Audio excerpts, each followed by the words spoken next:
Hi, welcome back to my channel dough to nature food and more.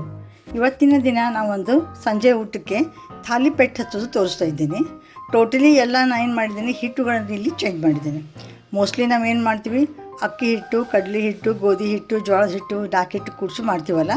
ಇವತ್ತೇನು ಮಾಡಿದ್ದೀನಿ ಅಂದ್ರೆ ನೋಡಿಲ್ಲಿ, ರಾಗಿ ಹಿಟ್ಟು, ಮೇಜ್ ಹಿಟ್ಟು, ಆಮೇಲೆ ಅಕ್ಕಿ ಹಿಟ್ಟು, ಸ್ವಲ್ಪ ಗೋಧಿ ಹಿಟ್ಟು, ಇಷ್ಟು ಕೂಡಿಸಿ ನಾನು ಇವತ್ತು ಬೇರೆದು ಮಾಡ್ತಾಯಿದ್ದೀನಿ. ಸ್ವಲ್ಪ ಬಾಜ್ರದ್ದು ಕೂಡಿಸಿ ಇದಕ್ಕೆ ಏನೇನು ಹಾಕ್ತೀನಿ ಅನ್ನೋದೀಗ ತೋರಿಸ್ತಾ ಇದ್ದೀನಿ ನಿಮಗೆ. ನೋಡಿ, ಈಗ ತರಕಾರಿನ ಏನೇನು ಹಾಕಿದ್ದೀನಿ ಅಂದರೆ, ಈರುಳ್ಳಿ ಸಣ್ಣಗೆ ಹೆಚ್ಚು ಹಾಕಿದ್ದೀನಿ, ಆಮೇಲೆ ಗಜ್ರಿ ಕ್ಯಾರೆಟ್ಗೆ ಹೆಚ್ಚು ಹಾಕಿದ್ದೀನಿ, ಹಸಿಮೆಣ್ಸಿನ್ಕಾಯಿ ಹಾಕಿದ್ದೀನಿ, ಮತ್ತೊಂದು ಸ್ವಲ್ಪ ಸಬ್ಬಸಿಗೆ ಹಾಕಿದ್ದೀನಿ. ಇದನ್ನೆಲ್ಲ ಆಮೇಲೆ ಏನೇನು ಹಾಕಿದ್ದೀನಿ ಇದಕ್ಕಂದ್ರೆ ಉಪ್ಪು, ಇಂಗು, ಅರಿಶಿನ ಪುಡಿ, ಆಮೇಲೆ ಜೀರಿಗೆ, ಓಂಕಾಳು, ಎಳ್ಳು, ಇಷ್ಟೆಲ್ಲ ಹಾಕಿದ್ದೀನಿ. ಇದಕ್ಕೆ ಹಾಕಿಬಿಟ್ಟು ಈಗ ಮೊದಲು ಉದುರಾಗಿ ಅದನ್ನು ಡ್ರೈ ಮಿಕ್ಸ್ ಮಾಡ್ಕೋಬೇಕು.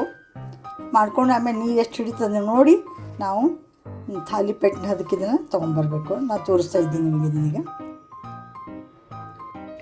ಈಗ ನೋಡಿ, ಇದು ಥಾಲಿಪೇಟಿನ ಹಿಟ್ಟು ರೆಡಿಯಾಗಿದೆ. ಈ ರೀತಿ ಕಲಿಸಿಟ್ಟಿದ್ದೇನೆ.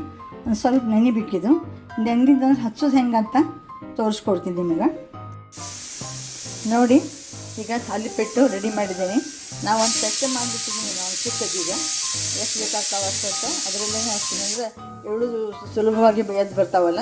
ಈಗ ಹಿಂಗೆ ಈ ಥರ ಹಚ್ಬಿಟ್ಟು ಮೇಲೆ ಒಂದು ಸ್ವಲ್ಪ ಎಳ್ಳು ಮತ್ತು ಜೀರಿಗೆ ಉದುರಿಸಿದ್ದೀನಿ. ಇದಕ್ಕೆ ಎಳ್ಳು ಈಗ ದಿನದಾಗ ತಿನ್ನಬೇಕು. ಜೀರಿಗೆ ಪಚನ ಕ್ರಿಯೆಗೆ ಸಹಾಯ ಮಾಡ್ತದೆ.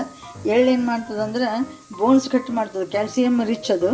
ಆದ್ದರಿಂದ ಈ ರೀತಿ ಉಪಯೋಗ ಮಾಡಬೇಕು. ಇದನ್ನೀಗ ನಾನು ಏನು ಮಾಡ್ತೀನಿ ನೋಡಿ, ಇದಕ್ಕೆ ಮೇಲೆ ಮುಚ್ಚಿಟ್ಬಿಡ್ತೀನಿ. ಹಿಂಗೆ ಮುಚ್ಚಿಟ್ಟು ಗ್ಯಾಸ್ ಮೇಲಿಟ್ಟು ಇವನ್ನ ಬೇಯಿಸ್ಕೊಳ್ತೀನಿ.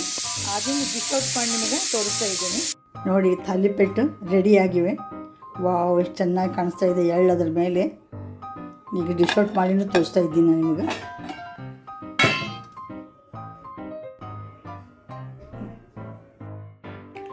ನೋಡಿ, ಈಗ ಡಿಶೌಟ್ ಮಾಡಿದ್ದೀನಿ. 2 ಥಾಲಿಪೇಟ್ ಹಾಕಿದ್ದೀನಿ. ಅದಕ್ಕೊಂದು ಚಟ್ನಿ ಪುಡಿ ಮತ್ತು ಬಿಸಿ ಉಪ್ಪಿನಕಾಯಿ. ಚಟ್ನಿ ಪುಡಿ ಮೇಲೆ ಬೇಕಾದರೆ ನೀವು ತುಪ್ಪ ಹಾಕ್ಕೊಂಡು ತಿನ್ಬೋದು, ಬೇಡಂದ್ರೆ ಚಟ್ನಿ ಪುಡಿಗೆ ಮೊಸರು ಹಾಕ್ಕೊಂಡು ತಿನ್ಬೋದು.